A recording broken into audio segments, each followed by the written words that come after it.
Quick heads up, the sponsor of this video is DataCamp, who are having a Black Friday and Cyber Monday sale where you can get 50% off your subscription through the link down in the description below. You've moved up in your role over the 5 years, did you say? However many years that you've been working there.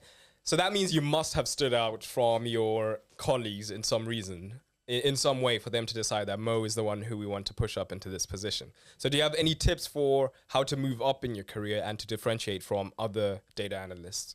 Communication and stakeholder management. So no matter where you work, you're going to have to work with people. And the biggest difference is between learning stuff at home by yourself and working is that when you're learning stuff by yourself, you're just doing things on your own.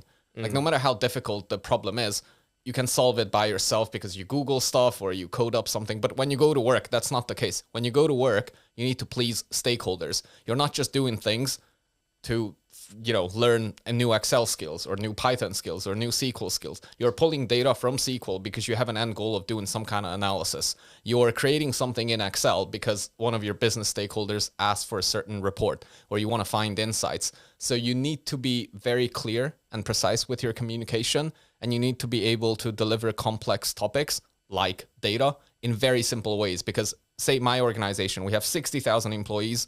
The data department is 2,000 people. Now, out of those 2,000 people, not everyone can code. So just because you work in data analytics doesn't mean that you're going to be a coder or you have advanced technical skills. You still need people within the data department who solve business problems, right? Who are just close to tech. They have the IT knowledge. They understand what you're talking about, but they cannot do the doing themselves.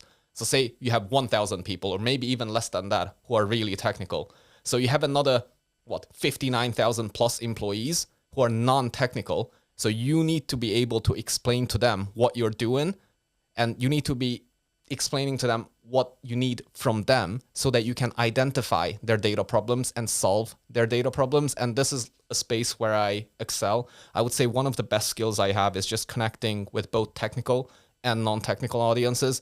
I can explain machine learning or data analysis to a 6-year-old, but I can also explain it to such an advanced extent that you would be satisfied as well. Like if you ask me about some specifics around, say, for example, why I use standardization versus normalization, I would just give you the very detailed bits around it.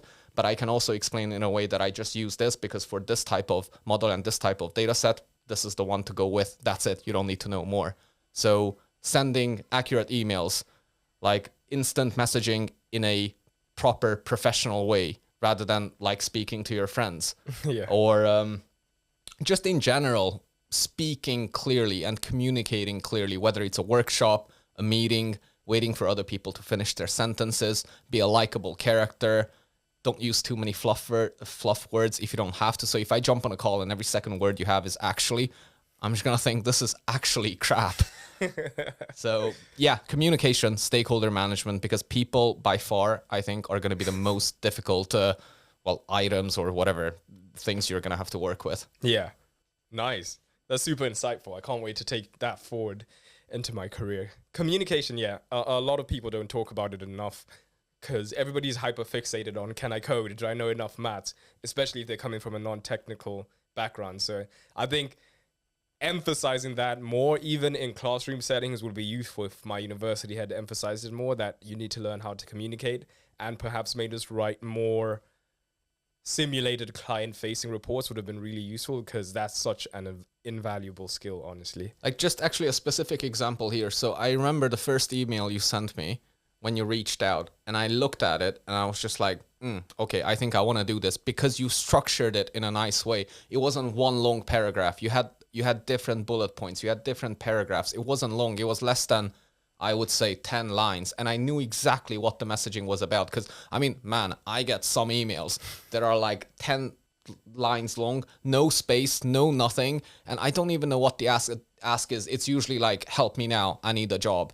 Yeah. And I'm just like, okay, that's fine. But just please try and put your message in a nicer way. Because I do respond to everything. But when you go to work, people will be busy. And if you cannot put in a easy way for your audience to understand, then it's worthless, because it doesn't matter. If you think about data visualization, it doesn't matter how good your visual is. If it's too complex and I cannot digest it, it's not a good visual, because you build those for other people to gain insights from them. So if I cannot even interpret it, then what's the point? It's like, if you're great at, if you know Chinese and you Yeah. start speaking Chinese to me, that's fantastic. I actually understand Chinese, but if you speak to someone else, it's useless. Yeah. Just speak the language that they speak as well. Yeah. Right? Yeah, that makes sense. That visualization part cracked me up because obviously I'm not an analyst, but I still have to do some of that. So some of my dashboards are they could use some work. They're very specific. Like, hey, if you press this button 3 times, you get into this complex visualization. So that is something I've been working on over the past couple months. I've been reading that book. What's it called? The storytelling with data. Try. Have you heard of that one? I have actually heard of that book, and Yeah. I made a video that kind of does the exact same, if not more, Nice. in less than 8 minutes. Oh, nice. Check that video out then. And don't forget to check out DataCamp through the link below to get 25% off.